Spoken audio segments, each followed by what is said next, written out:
श्री गणेशाय नमः। श्री सरस्वते नमः। श्री गुरुचरण कमलेभ्यो नमः। मातपितृचरण कमलेभ्यो नमः। श्री हनुमते नमः। गुरुर्ब्रह्मा गुरुर्विष्णु गुरुर्देवो महेश्वर गुरुर्साक्षात् परं ब्रह्म तस्मै श्री गुरुवे नमः। अध्ययनम् अध्यापनं यजनं न्याजनं तथा दानं प्रतिगृहेष्वैव ब्राह्मणानां कल्पयत्।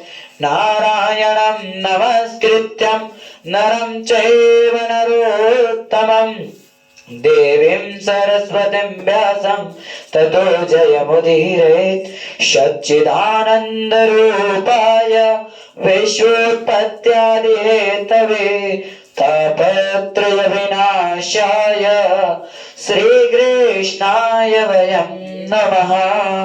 यहाँ 100 वर्ष के पश्चात दिति ने 2 जुड़वा बच्चों को जन्म दिया। वह जन्म लेते ही पर्वताकार हो गए। उनका मुकुट सूर्य को छूने लगा। भुजाओं ने दिशा को अक्षिप्त कर लिया। उनके चलने से पृथ्वी में कंपन होने लगा। महर्षि कश्यप ने जो उनमें से बड़ा था उसका नाम हिरण्यकशिपु रखा और उसमें से जो छोटा था उसका नाम हिरण्याक्ष रखा। एक दिन हिरण्याक्ष अपने भाई को प्रश्न करने की इच्छा से हाथ में गदा ले स्वर्ग पहुंच गया। देवताओं ने हिरण्याक्ष को आते हुए देखा तो स्वर्ग छोड़ छोड़कर भाग खड़े हुए।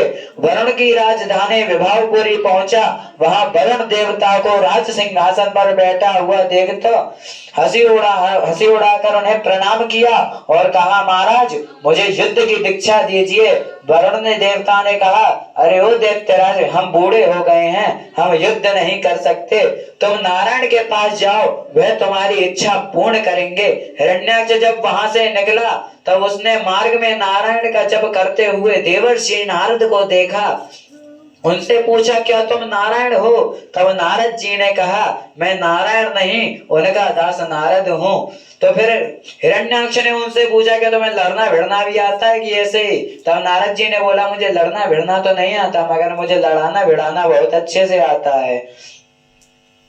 तब उन्होंने कहा, ठीक है तुम रहने दो, मुझे बताओ कि नारायण कहाँ मिलेंगे। तब नारद जी ने उन्हें बताया कि तुम रसातल में जाओ, वहां पर तुम्हारी नारायण से भेंट होगी। तब वह उनसे पूछ रसातल में गया और फिर हिरण्याक्ष ने वहां पर 12 भगवान को देखा। जब वो पृथ्वी ले जा रहे थे तब उन्हें देखा तो उनसे कहा, अरे ओ जंगली सूकर, तू ये कहां जल में आ गया है और ये पृथ्वी को कहां चुरा कर ले जा रहा है। हिरण्याक्ष ने उनको अनेक शब्द कहे परंतु 12 भगवान मौन रहे, क्योंकि उन्होंने जवाब नहीं दिया, क्योंकि रस कार्य साधयेत हिंस कार्य संहिति मूर्खता।